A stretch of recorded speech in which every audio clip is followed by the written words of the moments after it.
नमस्कार. अण्णाभाऊ साठे लिखित फकीरा या कादंबरीचं वाचन आपण ऐकलेलं आहे. फकीराला तुम्ही दिलेल्या भरभरून प्रतिसादाबद्दल मनापासून धन्यवाद. आजपासून आपण ऐकणार आहोत दमा मिरासदार लिखित गोष्टीच गोष्टी या कथासंग्रहाचं वाचन. चला तर मग सुरू करूया. गोष्टीच गोष्टी या कथासंग्रहातील आपली पहिली कथा, भोकरवाडीतील जादूगार. रणरणती दुपार ओसरली होती. उन्हे आता मावळतीकडे झुकली होती. 5 वाजायचा सुमार असावा. गार वाऱ्याच्या झुळका अधूनमधून अंगावर येत होत्या. दिवसभर अगदी गप्प असलेले झाडांचे शेंडे आता थोडे सळसळत होते. दुपारभर निपचित पडलेले गाव पुन्हा हालचाल करू लागले होते. माणसे घरातून बाहेर पडू लागली होती. चावडी समोरच्या पटांगणातून एकाएकी डमरू वाजल्यासारखा आवाज ऐकू येऊ लागला. तेव्हा रस्त्यावरची माणसे चटाचटा तिकडे वळली. हळूहळू गर्दी जमली आणि गर्दी का जमली म्हणून आणखी माणसे गोळा झाली. पोरे ठोरे, बाया बापड्या, बापेगडी सगळ्यांनीच तिकडे पाय वळवले. बघता बघता त्या पटांगणात चांगलाच घोळका जमला. पटांगणात एक 40शीचा फाटक्या अंगाचा माणूस हातात डमरूसारखे लहानसे वाद्य घेऊन ते दोन्ही बाजूनी वाजवीत उभा होता. मानेपर्यंत वाढलेले केस, धारदार नाक, भेदक डोळे आणि विचित्र रंगबिरंगी कपडे. त्याच्या शेजारी एक तरणा बांड, गोरटेला पोरगा मांडी घालून आळसावलेल्या अंगाने उगीच बसून राहिला होता. भोवताली एक पडशी वजा मोठी पिशवी, सापाच्या 1-2 टोपल्या, एक पुंगी आणि असेच काही काही सामान पडले होते. एका मोडक्या खुर्चीवर एक फोटो. त्या फोटोत नुसता हाताचा पंजा असलेला छाप. कुठल्या तरी न कळणाऱ्या लिपीने तो पंजा भरून गेलेला होता. अधूनमधून तो नाकेला माणूस तोंडाशी आडवी बासरी लावून ती वाजवीत हिंडत होता. बासरी खिशात ठेवून मध्येच लोकांच्या कडेकडेने डमरू वाजवीत फिरत होता. लोकांना सांगत होता, हम जादूगार है, ऐसी जादू दिखाएंगे कि जिंदगी में भूलोगे नहीं. जादूगार म्हटल्यावर आणखी गर्दी वाढली. शाळेतून घरी जाणारी पोरे दप्तर घेऊन तेथेच ठाण मांडून बसली. त्यांना बघायला आलेले त्यांचे आईबापही थबकून उभे राहिले. आपल्याकडे निरुद्योगी माणसांना तर तोटा नाहीच. तेही भराभरा गोळा झाले. चिक्कार गर्दी झाली. जादूगाराच्या बोलण्यावरून जमलेल्या लोकांना पुष्कळ नवीन माहिती कळाली. हा कासिम जादूगार आणि त्याचा धाकटा भाऊ म्हणजे हिंदुस्थानातले प्रख्यात जादूगार आहेत. त्यांच्यासारखे जबरदस्त जादूगार जगात सुद्धा फार क्वचित असतील.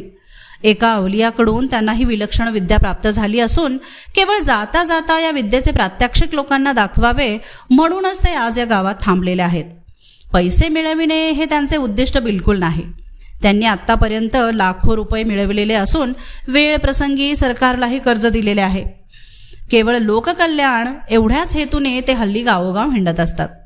ठिकठिकाणी जाऊन लोकांना ही विद्या दाखव आणि त्यांच्या उपयोगी पड, असा त्यांच्या गुरुचा आदेशच आहे. म्हणूनच ते आज गावात आले आहेत आणि आपली कमाल जादू दाखवून लोकांना आश्चर्यचकित करून टाकणार आहेत. हे सर्व होईपर्यंत भरपूर गर्दी जमली होती. पुढे जागा मिळावी म्हणून रेटारेटी चालू होती. मधली मोकळी जागा हळूहळू लहान होत होती. लोकांचा कालवा वाढला होता. कासिम जादूगाराने मग एक टोपली उघडली, पुंगी वाजवली. त्यातून एक नाग बाहेर आला. तो नाग हातात धरून लोकांच्या गर्दीजवळून हिंडत तो ओरडला, हटो हटो पीछे, नहीं तो ये नाग तुम्हारे गले में डाल दूंगा, हटो. एका माणसाच्या गळ्यात त्याने खरोखरच नाग अडकविण्याचा आविर्भाव केला. त्याबरोबर तो तर मागे हटलाच, पण बाकीची गर्दीही भराभरा मागे सरकली. पुन्हा मधले पटांगण मोठे दिसू लागले. नाना चेंगट घरातून बाहेर पडला होता. आता कुठे जाऊन बसावे असा विचारच करीत होता. तेवढ्यात त्यालाही गर्दी दिसली. भराभरा तो गर्दीकडे आला. काय चालू आहे याचा त्याने अंदाज घेतला.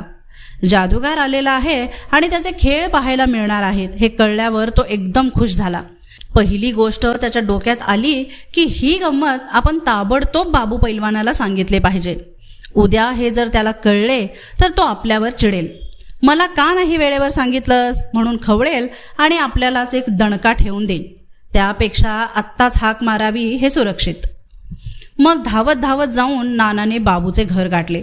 भीत भीतच त्याने आत डोकावले. बाबू यावेळी जागा असेलच की नाही याचा काही भरवसा नव्हता. तो झोपलेला असेल तर उठवणे अवघड होते. झोपेतून का उठवले म्हणूनही त्याने 4 टोले ठेवून दिले असते. नानाला जरा धास्तीच वाटत होती. पण नानाचे नशीब आज भलतेच बलवत्तर होते. बाबू जागाच होता. नुसता जागाच नव्हता तर ओसरीवर बसून फुर्र फुर्र करीत चहा पित होता.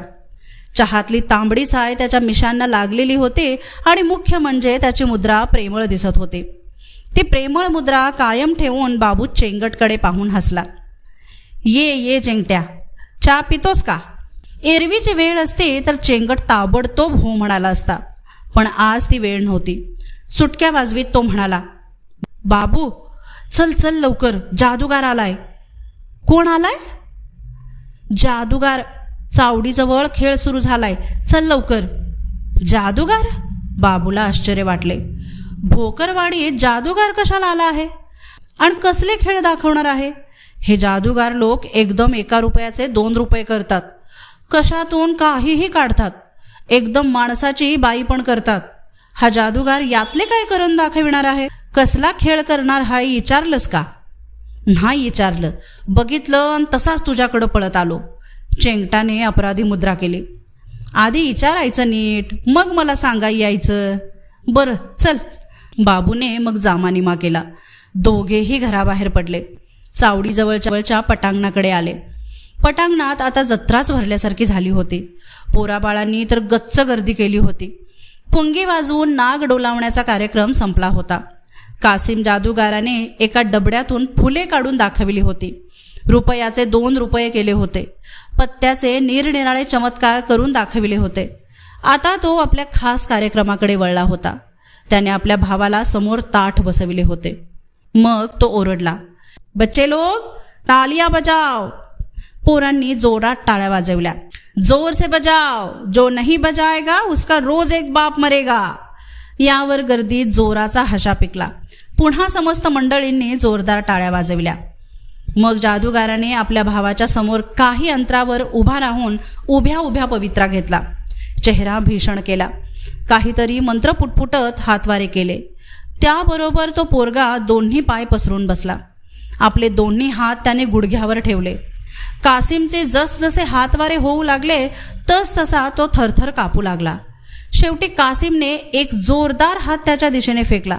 त्याबरोबर तो धाडकन खाली पडला. कासिमने त्याच्या अंगावर मळके पांघरून घातले. लोक म्हणाले, मूठ मारली, जादूगारानं मूठ मारली. कासिम म्हणाला, आता याची जीभ कापून दाखवतो, दाखवू का? वातावरण गंभीर झाले. कुणीतरी एकदम ओरडले, नको नको. पण खुश होऊन बाबू एकदम म्हणाला, काप रे काप, जीभ कशी कापतोस ते बघू दे एकदा आम्हाला. जादूगाराने बाबूकडे एकदा टक लावून कुतूहलाने पाहिले आणि मग तो ओरडला, घबराव नाही, कुछ नहीं होता है. त्याने धारधार सुरा हातात घेतला. अनेकांनी भीतीने डोळे मिटून घेतले. कुणी तोंडे वेडीवाकडी केली. कासिमने पांघरुणात हात घालून सुरा चालविला. मग जिभेचा लाल तुकडा बाहेर काढून सर्वांना दाखविला. बघणाऱ्यांच्या अंगावर शहारे आले. हे होईपर्यंत बाबू गर्दीतून घुसून सर्वांच्या पुढे येऊन बसला होता. नाराज मुद्रेने तो म्हणाला, ओ जादूगारवाले, समद्यांच्या देखत कापा की, चांगलं बाहेर कापा, लोकांना दिसलं पाहिजे. जादूगार त्याच्याकडे वळून म्हणाला, तुम चुप बैठो, लोग देख नहीं सकेंगे, हम देखता है ना. अरे चुप बैठो यार. जादूगार जवळजवळ खेकसलाच. मग त्याने जिभेचा कापलेला तुकडा सगळीकडे फिरून दाखवला. नंतर ही जीभ निश्चितपणे त्याला परत मिळेल याची ग्वाही दिली. त्याने तो हाताचा पंजा असलेला फोटो भावाच्या अंगावर ठेवला. नंतर लोकांना उद्देशून त्याने एक गंभीर भाषण केले. त्या भाषणाचा मतितार्थ असा होता की माझ्या भावाची जीभ आता कापलेली आहे, पण त्याच्या अंगावर गुरु महाराजांचा पंजा ठेवलेला आहे. त्यांच्या कृपेने तो बोलू शकतो. इतकेच नव्हे तर तो वाटेल त्या प्रश्नांची उत्तरे न बघता देऊ शकतो. फार काय, ताईताच्या कृपेने त्याची जीभ सुद्धा पुन्हा पहिल्यासारखी होईल. जादूगाराने सबंध रिकाम्या मैदानाला एक गोल फेरी मारली, बासरी वाजवली, मग एकदम हाक मारली, पोऱ्या. पांघरुणातून एकदम उत्तर आले, ओ इधर आओ. आया. ये पटके वाले का पटका कैसा है? लाल है. उत्तर आले. लोक चकित झाले. खरोखरच त्याच्या पटक्याचा रंग लाल होता. कैसे मालूम हुआ? तावीज से. इधर आओ. आया. ये आदमी का हात कहाँ है? यावर त्याने जे उत्तर दिले ते ऐकून पोरा ठोरांसह सगळी मंडळी गदागदा हसली. कैसे मालूम? तावीज से. इधर आओ. आया. इस आदमी के हाथ में क्या है? चंची है. यह आदमी क्या करता है? बीड़ी पीता है. कैसे मालूम? तावीज से. अशी प्रश्नोत्तरे झाली. जादूगार ठिकठिकाणी फिरत प्रश्न विचारित होता आणि पांघरुणात झोपलेला, जीभ कापलेला तो पोरगा त्याची बरोबर उत्तरे देत होता आणि हे सगळे ताईताच्या कृपेने आहे असे पुन्हा पुन्हा सांगत होता. मध्येच जादूगाराने तो हाताचा पंजा असलेला फोटो त्याच्या छाताडावरून काढला आणि बाजूला ठेवला. त्याबरोबर पोरगा उत्तरे द्यायचा थांबला. जादूगाराने पुन्हा तो फोटो त्याच्या अंगावर ठेवला. त्याबरोबर तो पुन्हा बोलू लागला, बरोबर उत्तरे देऊ लागला. ही सर्व त्या ताईताची कृपा हे जमलेल्या मंडळींना आता बरोबर पटले. कुणाला शंका राहिली नाही. कासिम जादूगाराने मग त्या पोतडीतून एक मूठभर ताईत बाहेर काढले. लोकांच्या कल्याणासाठी गुरु महाराजांच्या हाताचा पंजा असलेले हे ताईत आहेत हे सांगून त्याने फारच थोडे ताईत विक्रीसाठी उपलब्ध असल्याबद्दल खेद प्रदर्शित केला. पण गुरु महाराजांच्या शिकवणीनुसार कुठलाही नफा न घेता तो विकण्याचे आपल्यावर बंधन आहे हेही त्याने बजावून सांगितले. लोकांना त्याच्या भाषणातून आणखी कळले ते असे की हा ताईत दंडाला बांधावा असा गुरुचा आदेश आहे. कुठलाही रोग त्यामुळे तुम्हाला स्पर्श करू शकणार नाही. पहिला काही रोग असेल तर तो ताबडतोब खलास होईल. कुणी गुप्त शत्रू असल्यास त्याची मात्रा चालणार नाही. कुणीही मूठ मारली, भानामती केली किंवा जादूटोणा केला तरी हा ताईत असेपर्यंत त्याची कसलीही पॉवर तुमच्यावर परिणाम करू शकणार नाही. फार काय, कोर्टातले कज्जे खटले तुमच्या बाजूने होतील. अचानक धनलाभ होईल. बायका तर तुमच्यावर खुश होऊन तुमच्या गळ्यातच पडतील. मात्र तुम्हीच त्यापासून सावध राहिलेले बरे, कारण या ताईताचा दुरुपयोग होता कामा नये अशी गुरु महाराजांची सक्त ताकीद आहे. पण हल्लीची महागाई आणि लोकांची बिकट परिस्थिती ध्यानात घेऊन या ताईताची किंमत फक्त 1 रुपया ठेवली आहे. ताईत आता थोडे शिल्लक उरले आहेत. एकदा संपले की संपले. पुन्हा कोणी 10 रुपये देऊ केले तरी त्याला ताईत मिळणे ही गोष्ट शक्य नाही. लोकांना ही अपूर्व पर्वणीच वाटली. भराभरा 5-50 ताईत खपले. मग मात्र कासिमने हात जोडून क्षमा मागितली. खेळ संपला. हळूहळू गर्दी पांगली. नाना चेंगटाच्या मनात एक ताईत विकत घ्यावा आणि दंडाला लगेच बांधावा असे फार फार होते. एक तर धनलाभ होणार होता आणि दुसरे म्हणजे बायका वश होणार होत्या. हा दुसरा लाभ तर चेंगटाच्या दृष्टीने फार महत्त्वाचा होता. पण एक ताईत विकत घेण्यासाठी सुद्धा त्याच्याजवळ 1 रुपया नव्हता. एवढी मोठी गंगा अंगावर आली पण आपण कोरडे ते कोरडेच. त्याला फार चुटपुट लागली. तोंडाने चुकचुक असा आवाज करीत हिरमुसल्या मुद्रेने तो म्हणाला, बाबू 1 रुपया पाहिजे होता रे आज. बाबूने मख्खपणे विचारले, कशाला? तो ताईत घ्यायला? हां, हॅट मर्दा, समदा लबाडीचा धंदा हाय. ह्या ताईतानं काय सुधीक होत नाही. मला विचार की. ते कसं काय? बाबूने आपला पूर्वीचा अनुभव सांगितला. असाच त्याने कुणाकुणाचा ताईत विकत घेऊन दंडाला बांधला होता. एका पैलवानाशी त्याची निकाली कुस्ती ठरली होती. ताईत बांधला तर नक्की तू त्या हबूला पाडशील असे देणाऱ्याने प्रतिज्ञेवर सांगितले होते. म्हणून ताईत घेतला. पण कशाचे काय? हबूने त्याला 2 मिनिटात चितपट केले होते. उलट एकदा ताईत नसताना त्याने बाबुळगावच्या जत्रेत कुस्त्यांची दंगल झाली होती तेव्हा 1 कुस्ती मारली होती आणि 2 रुपये आणि नारळ मिळवला होता.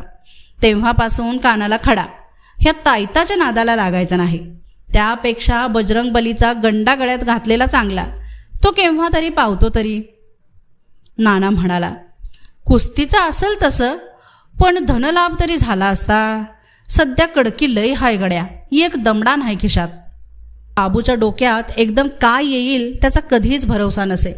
त्याचे डोळे एकदम चमकले. मला एक आयडिया आली या चेंगट. कसली आयडिया? तुला पैसेच मिळवायचे आहेत ना?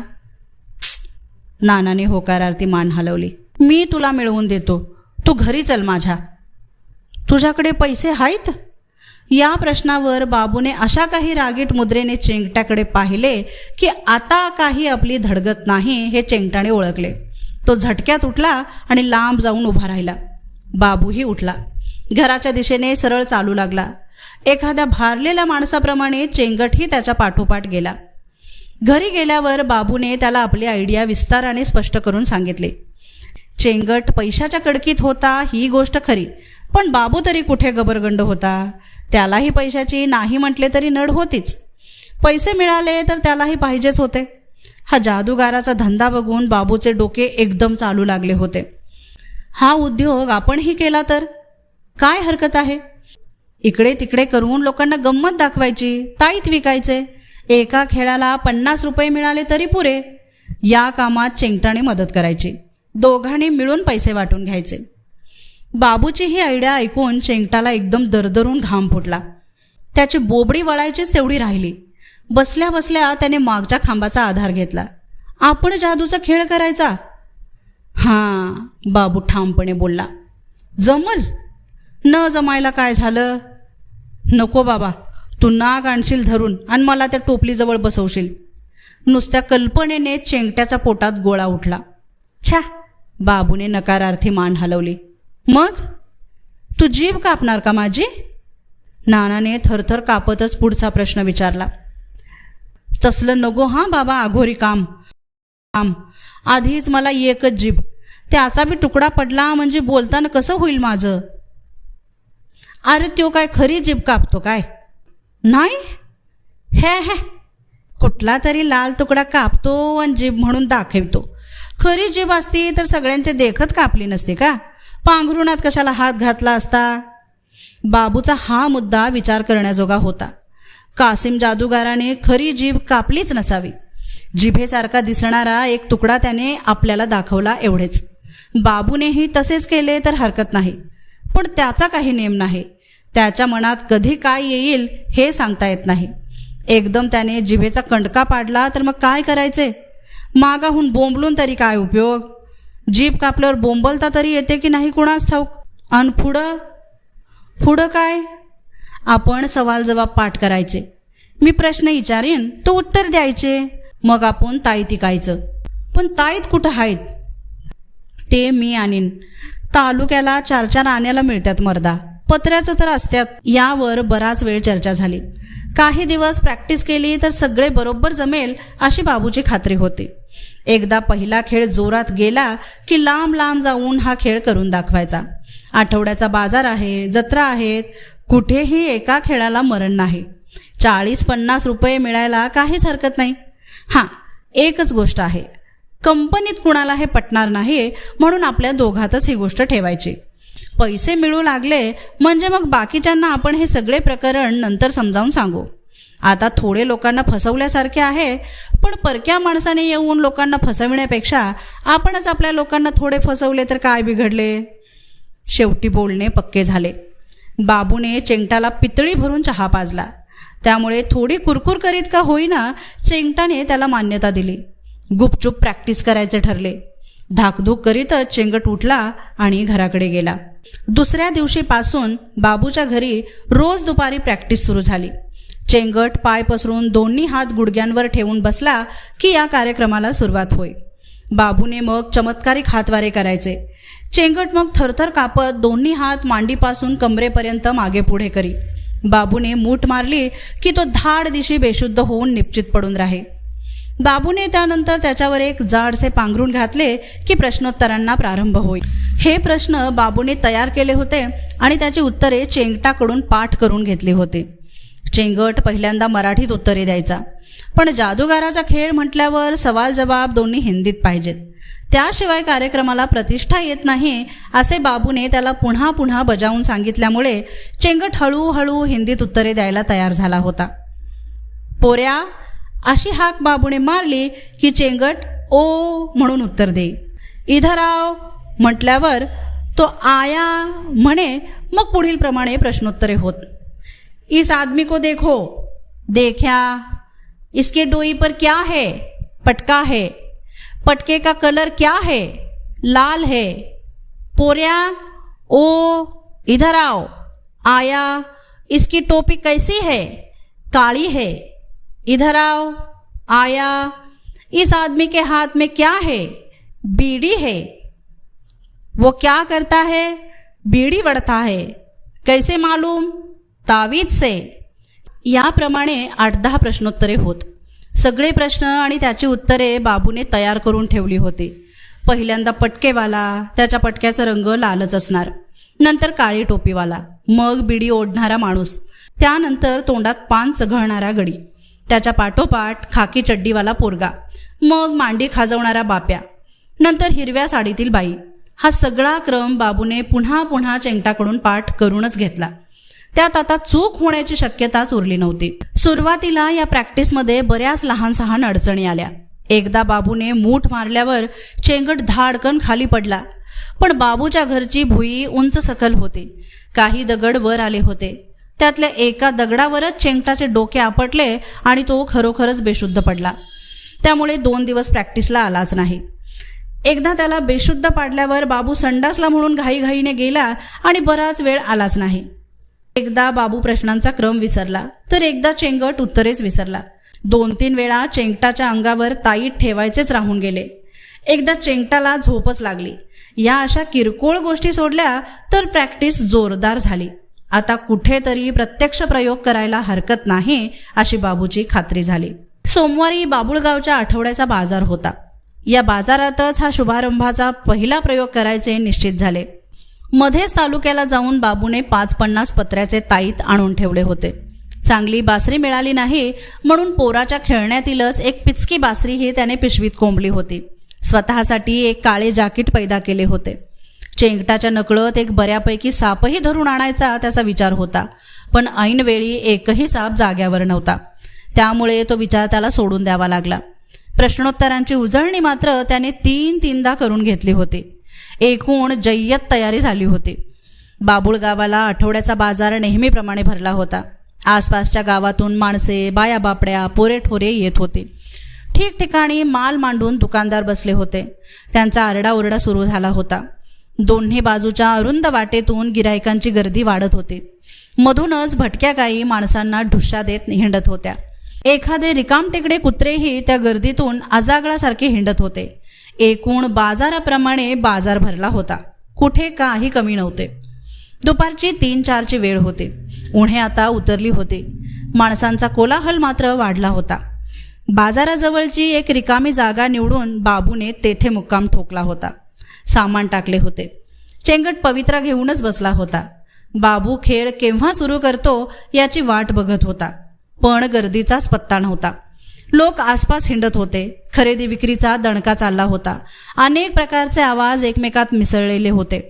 हॉटेलातला फोनो एकसारखा ठणाणा करीत होता. या सगळ्या गोंधळात बाबू आणि चेंगट या 2 इसमांकडे कोणाचेच लक्ष जाण्याचे कारण नव्हते. जादू जादू करीत बाबू 1-2दा इकडे तिकडे हिंडला, पण तरी कोणी ढुंकून सुद्धा तिकडे पाहिले नाही. नाही म्हणायला 1-2 भटकी कुत्री मात्र आजूबाजूला थोडा वेळ थांबली. त्यांनी कुतूहलाने त्यांच्याकडे पाहिले आणि तीही आपल्या उद्योगाला निघून गेली. चेंगटाला खाली भुईवर बसून बसून बांडीला रग लागली होती. शेवटी कंटाळून तो म्हणाला, आता किती वेळ बसायचं बाबू हिथं? बाबू आधीच वैतागला होता. तो चिडलाच. नुसतं बसायला तुझं काय जातंय रे चेंगट्या? दुखतंय का तुझं? पण चेंगटाने कुरकुर केली. गप. बाबूने डोळे वटारून दम भरला. आता जमलच गर्दी. मग तवर समोरच्या हॉटेलात जाऊन मी भजी खाऊन येऊ का? गर्दी जमस्तवर मी आलोच. हॉटेलातून येणारा भजांचा खमंग वास चेंगटाला मघापासून अस्वस्थ करीत होता. तो उठलाच. तरातरा निघाला. आता मात्र बाबूचे डोके गेले. त्याने चेंगटाचा हात धरला आणि एक दणका त्याच्या पाठीत घातला. नानाने आपला हात हिसडला. बाबूच्या हातातून तो सोडवून घेतला आणि तो पुढे सटकला. तेवढ्यात बाबूने रागारागाने त्याला टांग मारली. चेंगट धाडकन खाली आपटला. न राहून तो ओरडला, आये मेलो. बाबूने त्याला पुन्हा उभा केला आणि त्याच्या पाठीत एक दणका पुन्हा ठेवून दिला. पुन्हा चेंगटाने गळा काढला. या मारामारीचा एवढा परिणाम झाला की बऱ्याच लोकांचे लक्ष या जोडगोळीकडे गेले. भराभरा माणसे गोळा झाली. पोरेठोरेही पळत आली. सगळेच काय प्रकार आहे ते कुतूहलाने पाहू लागले. कुणीतरी बाबूला विचारले, काय भानगड हाय पैलवान? बाबू हिंदीत बोलला, भानगड बिनगड कुछ नाही आहे, जादू का खेळ है. या ठिकाणी जादूचा खेळ होणार आहे हे कळल्यावर जमलेल्या माणसांची उत्सुकता वाढली. ते थांबले. काही जण 2 पायांवर निवांत बसले. थोडी गर्दी जमल्यामुळे आणखी माणसे तिथे गोळा झाली. एकूण जादूचा प्रयोग करण्यासाठी योग्य ते वातावरण तयार झाले. बाबूने मध्येच खिशातून पिचकी बासरी काढून ती वाजविण्याचा खटाटोप केला. पण तिचा आवाज गिरणीच्या भोंग्यासारखा असा काही कर्कश आणि विचित्र निघाला की जमलेल्या लोकांना हा काहीतरी विनोदी प्रकार आहे असे वाटले. ते लोक हसू लागले. लहान पोरेही खदाखदा हसली. फार काय, नाना चेंगटही आपला मार विसरला आणि फक्कन हसला. पोरांनी आपणहून टाळ्या वाजवल्या. मग बाबूला आठवण झाली. तो ओरडला, बच्चे लोक, टाळ्या बजाव. जमलेल्या 10-5 पोरांनी टाळ्या वाजवल्या. बाबूने सगळ्यांना खिशातून काढलेला एक ताईत दाखवला. त्या ताईताचे महात्म्य वर्णन करून सांगण्याचा प्रयत्न केला. मग तो ओरडला, आता जादूची कमाल देखो. त्याने एकदम ताईत धरलेल्या हाताची मूठ वळवली. चेहरा भीषण केला. वेडेवाकडे हातवारे केले आणि चेंगट्याच्या दिशेने मूठ मारले आणि एकदम चकित होऊन बघतच राहिला. म्हणजे हा काय प्रकार? चेंगट तिथे नव्हताच. आत्ता इथं बसला होता, मग गेला कुठं? खरोखरच जादू होऊन तो एकाएकी हवेत गडप झाला की काय? डोळे विस्फारून आणि तोंडाचा आ करून बाबू समोर बघतच राहिला. त्याला काही कळेनाच. लोकही त्याच्याकडे एखाद्या वेड्या माणसाच्या चाळ्याकडे पाहावे तसे पाहू लागले. अशी 2 मिनिटे गेली. मग एकाएकी गर्दीतून वाट काढीत चेंगट घाईघाईने आत आला. आल्या आल्या त्याने बाबूकडे भीत पाहिले. एक करंगळी वर केली आणि आपल्या अनुपस्थितीचे महत्वाचे कारण सांगितले. जीभ दाताखाली चावून दिलगिरी प्रदर्शित केली. मग भुईवर बसून त्याने दोन्ही तांगड्या पसरल्या. गुडघ्यावर दोन्ही हात टेकवले. बाबूने आपला सगळा राग मनात गिळला. मग पुन्हा त्याने वेडेवाकडे हातवारे केले. मुद्रा पुन्हा भयानक केली. एकदम चेंगटाच्या दिशेने मूठ मारल्याप्रमाणे हात फेकला. त्याबरोबर गुडघ्यांवरील दोन्ही हात मागे पुढे करीत चेंगट थरथर कापू लागला. त्याने चेहरा शक्य तेवढा तांबडा लाल केला. बाबूने पुन्हा मूठ मारल्यावर तो धाडकन खाली पडला. खाली पडता पडता त्याने डोक्याच्या खाली दगड नाही ना याची खात्री करून घेतली. तो नंतर अगदी निश्चेष्ट पडला. त्याच्या सर्वांगावर एक चादर टाकली. पिशवीतून एक सुरा बाहेर काढला. आता उसकी जीभ काढता है, एवढे बोलून त्याने गडबडीने पांघरुणाखाली दोन्ही हात घातले. खसाखसा हाताची हालचाल केली आणि एक तांबडा तुकडा बाहेर काढून सर्वांना दाखवला. लोक एकदम हसू लागले. बाबूला आश्चर्य वाटलं. आता हसायला काय झाले? गाढवच दिसत आहेत. गर्दीतला एक जण ओरडला, ओ पैलवान, कुठली जीभ कापली तुम्ही? का? काय झालं? मुंडकर तिकडं हाय, तुम्ही पायाकडे सुरा मारलात राव. बाबूने चमकून पाहिले. खरी गोष्ट होती. लोकांकडे बघत बघत बाबूने हा उद्योग केल्यामुळे आपण चेंगट्याच्या पायाकडे हात घातला हे लक्षातच आले नाही.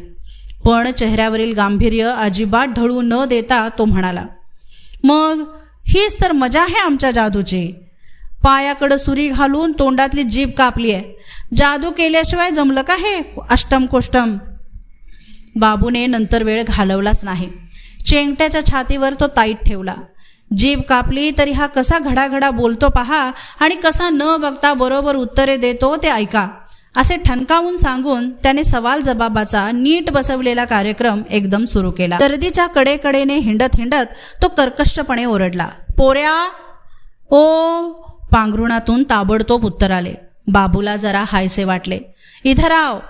बाबू एका लाल रंगाच्या पटकेवाल्याशी थांबला. आया? कौन है? माणूस है. उसके डोई पर क्या है? पटका है. पटके का कलर कौन सा है? लाल है. कैसे मालूम? ताईत से. शाबास, इधर आओ. आया. इथपर्यंत बरोबर जमले. एकदम बाबूच्या डोक्यात गोंधळ उडाला. पुढचा प्रश्न त्याला काही आठवेना. तो गांगरला. बिडी ओढणाऱ्या एका माणसाचा हात धरून त्याने विचारले, ये माणूस देखो. देखा. चेंगट ओरडला, क्या करता है? मांडी खाजवता है. हे उत्तर ऐकल्यावर गर्दीत एकदम प्रचंड हशा पिकला. काही जणांनी टाळ्या वाजवल्या. आता मात्र बाबू भलताच गांगरला. सगळे सवाल त्याच्या डोक्यात उलटे पालटे झाले. तो काहीही प्रश्न विचारू लागला आणि चेंगट त्याची ठरलेली उत्तरे देऊ लागला. लहान पोराचा हात धरून त्याने हा काय करतोय म्हणून विचारले तेव्हा चेंगटाने बिडी वळत आहे म्हणून उत्तर दिले. एका म्हाताऱ्या माणसाला उद्देशून प्रश्न विचारल्यावर ती बाई असून तिच्या लुगड्याचा रंग हिरवा आहे म्हणून त्याने जोरदार उत्तर दिले. दुसऱ्या एका म्हातारीने डोक्यावर काळी टोपी घातली आहे आणि ती पान तंबाखू चगळीत आहे हेही त्याने न चुकता सांगून टाकले. चेंगटाच्या एकेका उत्तराबरोबर लोकात हशा होत होता. हसून हसून त्यांची पोटे अक्षरशः दुखू लागली. लोक टाळ्या वाजवू लागले. शिट्ट्यांचे आवाज ऐकू येऊ लागले. आरडाओरडा सुरू झाला. हा भलताच विनोदी कार्यक्रम आहे याबद्दल मात्र सर्वांचे एकमत झाले. बाबू पार ढेपाळला. पुढे कोणते प्रश्न विचारावे आणि नंतर ताईताचा महिमा कसा सांगावा हे सगळे त्याला सुचलेच नाही. तोंड एवढेसे करून तो दमलेल्या गाढवाप्रमाणे गप्प उभा राहिला. लोकात केव्हाच पांगापांग झाली. बघता बघता सगळे गेले. तेथे कोणी उरले नाही. एक दोन पोरे तेवढी चड्डीची नाडी तोंडात घालून उगीच बाबूकडे बघत उभी राहिली. थोड्या वेळाने चेंगट आपोआप उठून बसला. काय घोळ झाला हे कळल्यावर तो तावातावाने म्हणाला, तूच समजा घोटाळा केलास बाबू, माझी काय चुकी नाही. गोष्ट खरीच होती. चूक बाबूचीच होती. बाबूलाही मनातून ते मान्य होते, पण ते कबूल न करता तो म्हणाला, आता तरी लोकांना पटलं का नाही? काय पटलं? चेंगटानं विचारलं. हेच, ही जादू बिदू काय नसती, समधी बनवाबनवी असती. ह्या तायता फिता तर काय दम नाही. मला तेच लोकांना सांगायचं होतं. कथा आवडल्यास चॅनलला लाईक, शेअर आणि सबस्क्राईब करायला विसरू नका. धन्यवाद.